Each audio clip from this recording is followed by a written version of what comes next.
ఆలయ ప్రధాన అర్చకులు భద్రకాళి శేషు గారు మనతో ఉన్నారు.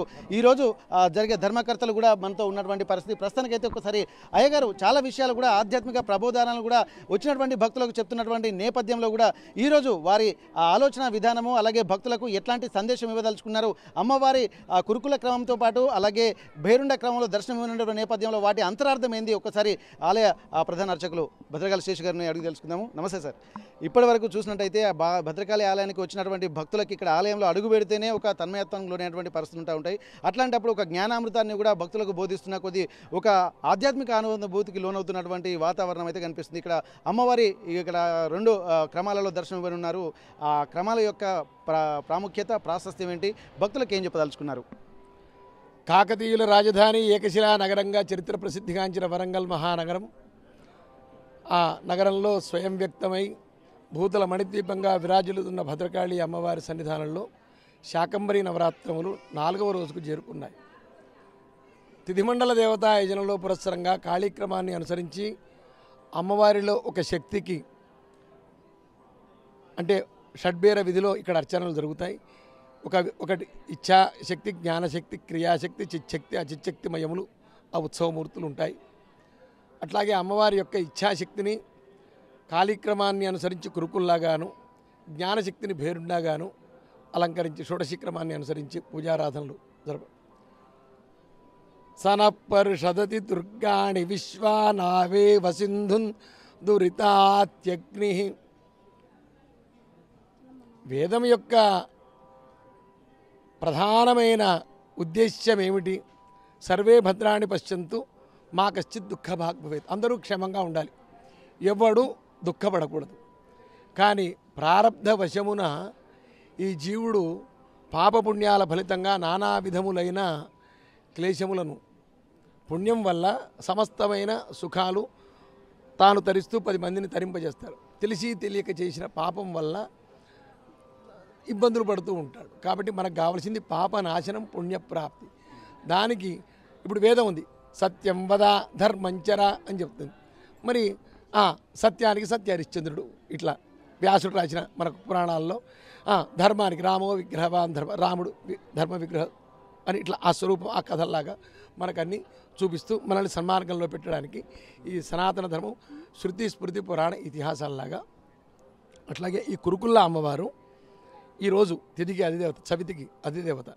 కురుకుల్ల అమ్మవారు ఏమిటి అంటే కాటుక లాంటి చీకటిలో ఆ నల్లటి సముద్రంలో కొట్టుమిట్టాడుతున్న జీవులను తన నావ ఎక్కించుకొని శరవేగంగా తరింపజేస్తుంది అని. అందుకోసమే ఆ నావలో ప్రయాణిస్తున్న అమ్మవారుగా కురుకులను చూపిస్తారు.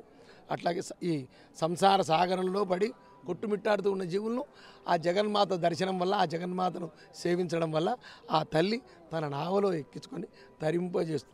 ఏ పేరుతో పిలిచినా ఏకైవాహం జగత్యత్ర ద్వితీయా కామమాపర సర్వన్నేనే, అన్నీ ఆమె యొక్క విభూతులే. ఇక్కడ అయ్యగారు ఇక్కడ మనకు చెప్తుంటారు అమ్మవారికి ఇక్కడ ఆగమ శాస్త్రానుసారం పూజా కార్యక్రమాలు చేస్తామని చెప్పి అంటున్నారు. అసలు ఆగమ శాస్త్రం అంటే ఏంటి? ఎందుకంటే చాలా వరకు ఏంటంటే ప్రతి ఒక్కసారి ఇక్కడ మామూలుగా మాటల్లో పడుకుంటూ ఆగమ శాస్త్రం అంటూ ఉంటారు, కానీ దానికి సంబంధించి ఒక సరైన నిర్వచనం ఏంటండి? ఏ శాస్త్రం అయితే జ్ఞాన యోగ క్రియా చర్యా పాదాలుగా 4 పాదాలుగా, ధర్మం 4 పాదాలంట, 4 పాదాలుగా సమస్త జీవులను తరింపజేయడానికి ఒక మార్గాన్ని చూపిస్తుందో దాన్నే ఆగమశాస్త్రం. ఆగత శివభక్త్రేభ్యో గతశ్చ గిరిజాముఖే మగ్నస్తస్యా హృదం భోజే తస్మాదాగమ ఉచ్యతే అని. ఇవి గౌరీ శంకర సంవాదంగా.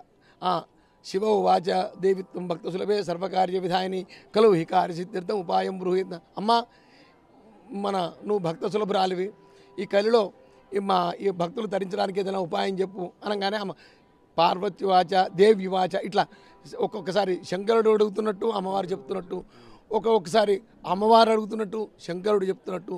ఇదంతా ఏమిటంటే సమస్తమైన శృతిస్మృతి పురాణ ఇతిహాసముల సారమే ఆగమ శాస్త్రం రూపంలో దేవాలయ నిర్మాణం. కర్షణాది ప్రతిష్టాంతం, ప్రతిష్టాది ఉత్సవాంతం, ఉత్సవాది ప్రాయశ్చిత్తాంతం అన్నట్టు ఈ 4 పాదాలుగా చెప్తూ ఉంటాయి.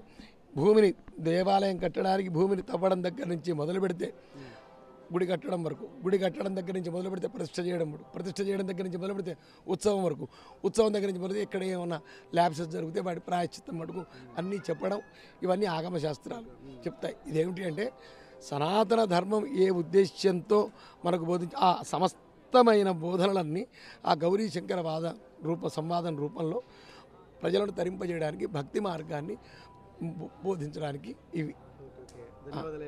ఇక్కడ సనాతన వల్ల ఇవాళ సమస్తమైన వేదాలకు భాష్యం రచించిన విద్యారణ్యుడి జన్మస్థలం ఈ వరంగల్ మహానగరం. కాబట్టి ఇవాళ సనాతన ధర్మం నిలబడింది అంటే శంకరాచార్యుల వారి వల్ల, విద్యారణ్యుల వల్ల. ఆ విద్యారణ్యుడు జన్మించిన నేల తల్లిపై మనం జన్మించడం, ఆ విద్యారణ్యుణ్ణి ఈ లోకానికి అందించింది ఆ జగన్మాత భద్రకాళి. కాబట్టి ఆ ప్రపంచమంతా అమ్మవారి దిక్కు వస్తుంది. ఎక్కువ మంది రావడానికి దేశాల నుంచి రావడానికి కారణం ఏమిటంటే భద్రకాళి అమ్మవారు విద్యారణ్యుడు కనుక శంకరాచార్యుల వారు లేకపోతే మనం బౌద్ధ మతాన్ని స్వీకరించేవాళ్ళం. విద్యారణ్యుడు కనుక లేకపోతే సనాతన ధర్మమే లేదు. అట్లాంటి సనాతన హైందవ సాంస్కృతిక పునరుజ్జీవన నిర్మాణకర్త విద్యారణ్యులను భారతదేశానికి, ప్రపంచానికి ప్రసాదించిన జగన్మాత ఆ భద్రకాళి. కాబట్టి ముందు ఆ భద్రకాళి దర్శించడానికి, తద్వారా విద్యారణ్యులను స్మరించుకోవడానికి ఈ వరంగల్కి వస్తారు. ఓకే, ధన్యవాదాలు స్వామి. చాలా అద్భుతంగా, ఎందుకంటే చాలామందికి తెలియని విషయాలు ఇక్కడ చెప్తున్నారు. ఆదిశంకరాచార్యులు జగద్గురు ఎవరైతే ఉన్నారో వారు మొదటి గురువుగా ప్రసిద్ధిగాస్తే 12వ గురువుగా, ఇక్కడ జగద్గురువుగానే 12వ జగద్గురుగా విద్యారణ్యులు పుట్టినటువంటి ప్రాంతం ఇది. ఆ ప్రాంతంలో మనం పుట్టడం కూడా పూర్వజన్మ సుకృతం అంటున్నారు. ఇక్కడ సనాతన ధర్మాన్ని అనుసరించి కూడా ఇక్కడ సర్వే భవంతు సుఖినః, సర్వే సంతు నిరామయ, సర్వే భద్రాణి పశ్యంతు, మా కశ్చిత్ దుఃఖ భాగ్ భవేత్ అన్నటువంటి ఒక గొప్ప విషయాలు చెప్తూ భక్తులకు ఒక ఆధ్యాత్మిక అనుభూతినిస్తున్నారు. సత్యం వద ధర్మం చర అన్నటువంటి ఒక ఆర్యోక్తిని, అలాగే వేదాలలో ఉన్నటువంటి వేద సారాన్ని కూడా రంగరిస్తూ వచ్చినటువంటి భక్తులకు చెబుతూ ఒక ఆధ్యాత్మిక అనుభూతులకు లోనుకయ్యే విధంగా ఇక్కడ పూజా కార్యక్రమాలు కూడా ఉంటున్నాయి. అలాగే ఇక్కడ ఆగమ శాస్త్రానుసారం కూడా పూజా కార్యక్రమాలు, ఎందుకంటే ఆగమ శాస్త్రంలో కూడా ఏవైతే నిర్ణయింపబడ్డాయో ప్రతి కార్యక్రమాన్ని కూడా ఏ విధంగా చేయాలో అనేది సూచించేదే ఒక ఆగమ శాస్త్రము. అందులో ఉన్నటువంటిది సనాతన ధర్మంలో కూడా పొందుపరిచి ఉన్నది. కాబట్టి ఈ ధర్మాలన్నిటికీ మూలంగా ఇక్కడ ఆదిశంకరాచార్యులు ఇక్కడ ఆధ్యాత్మిక వాతావరణంతో జగద్గురులా ఉండి ఒక ఆధ్యాత్మిక ప్రబోధాన్ని ప్రసరిస్తే, ఇక్కడ 12వ గురువు అయినటువంటి విద్యారణ్యులు మాత్రం సనాతన ధర్మాన్ని ఏ విధంగా రక్షించాలో ఆ విధమైనటువంటి ఒక వాతావరణం అనేది కేవలం ఓరుగల్లు కేంద్రంగా ఉండడము, విద్యారణ్యులు సాక్షాత్తు ఓరుగల్లులో పుట్టడం కూడా పూర్వజన్మ సుకృతంగా ఇక్కడ అయ్యగారు అభివర్ణిస్తున్నటువంటి పరిస్థితి. వరంగల్ భద్రకాళి దేవాలయం నుండి కెమెరా పర్సన్ నాగరాజుతో వెంకటరత్నం, RTV వరంగల్. ఇండియా పాకిస్తాన్ తాజా అప్డేట్స్ కోసం డౌన్లోడ్ చేసుకోండి RTV లైవ్ యాప్.